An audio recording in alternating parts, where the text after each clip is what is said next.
అమరజ్యోతి ప్రారంభోత్సవం సందర్భంగా హైదరాబాద్లో ఏర్పాటు చేసిన ప్రత్యేక డ్రోన్ షో అందరినీ ఆకట్టుకుంది.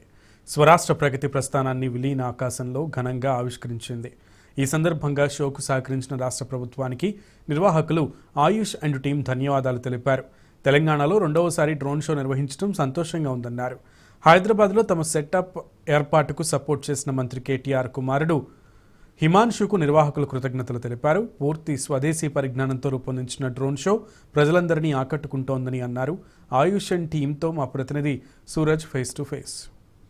తెలంగాణ రాష్ట్ర ఆవిర్భావ దశాబ్ది ఉత్సవాల ముగింపు చాలా వేడుకగా జరిగింది. ముఖ్యమంత్రి కేసీఆర్ ఇవాళ అమరుల కోసం ఏర్పాటు చేసిన జ్యోతిని కూడా తెలంగాణ ప్రజలకు అంకితం ఇచ్చిన విషయం తెలిసిందే. అయితే ఇక్కడ ఒక రోమాంచితమైన డ్రోన్ షోకు ఇక్కడ వీక్షకులంతా కూడా సాక్షులుగా నిలిచారు. ఈ డ్రోన్ షోకు సంబంధించి నిర్వాహకులు మనతో పాటుగా ఉన్నారు. ప్రస్తుతం వీళ్ళని అడిగి మరింత సమాచారం తెలుసుకుందాం. బోలియే ఆయుష్ జీ, ये कैसा परफॉर्मेंस है? It's really wonderful. How do you perform and what exercise has been done to perform such kind of show? Basically, we are a team from Botlab Dynamics. We are a startup from IIT Delhi, and this is our second show in Telangana. And we have conducted a lot of drone shows across India, but Telangana has been a very different experience for us. We came to do the first show for Cyberabad Police, and I would like to personally thank the Chief Minister, Honorable Chief Minister KCR. The entire ecosystem that has been built here, Honorable Minister KTR, Honorable Minister Talasani Srinivas Yadav, Himanshu, his grandson, he has been also so instrumental in encouraging us, in providing us the support, all the infrastructure support, all the government support, and so far we have never enjoyed so much with working in a state where we have been given all the amenities. We have been supported by every member, whether it's a small each chain of the constitution has helped us throughout. We had a very difficult time here because of the climate. We couldn't do the full dress rehearsal. Our team actually did not sleep all night. All of them for 4 days they were running around, and but still we pulled it off because of all the support that was given. And it was one of the toughest shows for us because of the weather, and even just before the show we were not sure whether it will go through or not, but definitely like I said, all the ministers that have provided their support, and I would definitely like to encourage the youth here. I mean, the Himanshu, he's a young kid. He came personally, he encouraged that we should be doing more shows here. We should set up our base in Hyderabad for a south market, and he has offered all the support possible, and I think we should we will be looking forward to conducting more such shows. We will be more collaborations with the government and with the stakeholders here. Congratulations, Ayush. And Thank you. Madam, you tell us that what kind of technology is this, and is there any technology across the world, or this is specific or exclusive for India? What kind of exercise has been done? So first of all, thank you that you are allowing us to share our journey with you. So इसमें सबसे बड़ी जो बात है कि ये technology हमने सारी इंडिया में बनाई है. हमें 7 साल लगे. हमारी टीम IIT दिल्ली से स्टार्ट हुई थी, एंड ये जिसमें जो सारे कंपोनेंट ड्रोन्स में जाते हैं, डिज़ाइन से लेके सॉफ्टवेयर से लेके हार्डवेयर से सब कुछ ही हमने इंडिया में बनाया है. तो जो आप हमारी टीम देख रहे हैं, इन्होंने बहुत ही हार्श कंडीशन में ऑपरेट किया है. तो कल हमें लग नहीं रहा था कि हो पाएगा, बट ये टीम ने मैनेज किया है. अच्छा, how do you design the concepts? तो डिज़ाइन द कंसेप्ट के लिए क्या करते हैं हम लोग, पहले क्लाइंट से ब्रीफ लेते हैं कि आपको देखना क्या है, एक स्टोरी बोर्ड आप क्या क्रिएट करना चाहते हैं. तो जब आपका एक ब्रीफ आ जाता है, उसके बाद हमारे प्रोग्रामर्स जो हैं सॉफ्टवेयर में पहले एक 3D एनिमेशन क्रिएट करते हैं, और जो एनिमेशन से फाइल्स बनाते हैं फिर वो हम ड्रोन्स में डालते हैं, और फिर हम ग्राउंड पे आके उनको टेस्ट करते हैं. तो ये जो प्रोसेस है 3 हफ्ते से 6 हफ्ते तक जाता है. तो काफ़ी जो शो आपको 10 मिनट का लगा, उसमें बहुत मेहनत जाती है बहुत सारे लोगों की. तो जैसे 700 का आपने शो देखा, उसमें 40 से 50 लोगों का कंट्रीब्यूशन रहता है, इंजीनियर्स का.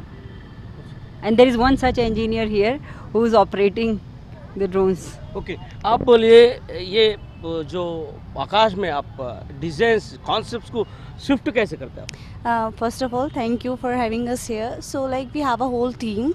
We have like different type of engineers, for instance software, hardware, and we all work together in that form. So we have like multiple departments also, like animation team and all that thing. So with all their supports and all their like conformity, we do all this stuff like that. Right? So how many people will be actually there on panel to control the entire situation? You will be shocked. There's like only one operator who can operate all the drones. So we just need one operator like that. आप बोलिए India में कहीं और कहीं जगह पे आप performance दिए? यस, हमने काफ़ी सारे इंडिया में स्टेट्स में किया है. हमने दिल्ली में किया है, हमने नॉर्थ ईस्ट में काफ़ी किया, हमने शिलोंग में किया है shows. We have done in Odisha also. हमने कैलकाटा में ईडन गार्डन्स पे शो किया है. हमने IPL ओपनिंग सेरेमनी में किया है. हमने डिफेंस एक्सपो के लिए किया है. हमने राष्ट्रपति भवन में वर्ल्ड का सेकेंड लार्जेस्ट शो किया है विद 3,500 ड्रोन्स. तो अभी इंडिया में ऑलमोस्ट 50 शोज़ हो गए हमारे. This was I think 51st होगा ये वाला शो. एंड जितना support Indian stakeholders, Indian ecosystem से मिल रहा है एक इंडियन स्टार्टअप को, बहुत इनकरेजिंग है डेफिनेटली. बिकॉज हम एज अ स्टार्टअप जो हार्डवेयर बना रहे हैं बहुत डिफ़िकल्ट चीज़ है, और वो इसी इकोसिस्टम के सपोर्ट से ही आगे बढ़ सकती है. इंडियन टेक्नोलॉजी, इंडियन इंजीनियर्स को उसी तरह से सपोर्ट मिल सकता है. So Ayush, according to your own experience, what concept is very toughest to create in the sky? Sir मेरी जो हमारी टीम है, हमारी 3D एनिमेशन टीम है, हमारी टेक्नोलॉजी टीम है, उनके लिए अभी तक मेरे को कोई चीज़ चैलेंजिंग लगी नहीं. हमने जो भी चैलेंजेस लिए हैं वो सारे डिलीवर किए हैं अभी तक, टचवुड. एंड जो भी हमको भी नया चैलेंज देता है, चाहे वो बारिश में शो करना है या फिर वो पानी के ऊपर शो करना है. तो दुर्गम चेरुवू में हमने पहली बार पानी के ऊपर शो किया था. तो जो भी नए नए चैलेंजेस आए हैं अभी तक हमने वो सारे इंप्लीमेंट करे हैं. तो अभी तक वो आंसर ढूंढना है कि कौन सा ऐसा चैलेंज है जो हमने अभी तक नहीं किया. So once you complete your sitting with host, how much time it will take to complete the designs of concepts? Sir creativity में क्या होता है कि आप जितना टाइम दोगे उतना फीडबैक आता है, उतना ज़्यादा अच्छा हो सकता है. क्रिएटिव लोगों को उतना टाइम जितना मिलना जाए. सो आइडियली हम वही कहते हैं कि एटलीस्ट 20 डेज़ 30 डेज़ अगर हमें टाइम हो तो उतना ही टू एंड फ्रो हो सकता है ब्रीफ, ताकि सारे स्टेक होल्डर्स इन्वॉल्व हों, सबका फीडबैक आए. Unfortunately most of the time इतना टाइम नहीं मिल पाता. तो उसमें फिर क्रिएटिविटी हम चाहते हैं कि वो शो और भी ज़्यादा क्रिएटिवली हम उसको इम्प्लीमेंट कर सकें. तो जितने भी आगे जो भी हमें शोज़ देंगे, जो भी शोज़ करें, तो उनको यही होगा कि प्लीज़ ज़्यादा टाइम रखें, 20-30 दिन एटलीस्ट क्रिएटिव टीम को दिया जाए. What is the actual altitude where the exact equipment is going? Sir drones जो हैं वो बेसिकली डिपेंड करता है सारे ऑल्टीट्यूड जो चेक होता है. So we usually keep highest जो होता है 400 फीट तक रखते हैं, जो हाईएस्ट ड्रोन होता है. बट बहुत सी हाइट और जो भी ऑल्टीट्यूड टेस्ट होता है या बहुत से सारे पैरामीटर्स आपकी ऑडियंस की व्यू के एंगल से देखा जाता है. जैसे हमारा आज प्राइमरी ऑडियंस स्तूतम साइट पे था, तो वहाँ के व्यू से वो एंगल हमने पूरा मेजर करके वैसे इम्प्लीमेंट किया था. So what kind of environment you desire? What about the atmospheric conditions when you send your all drone equipment? If suddenly climate will be changed, what could be the remedy?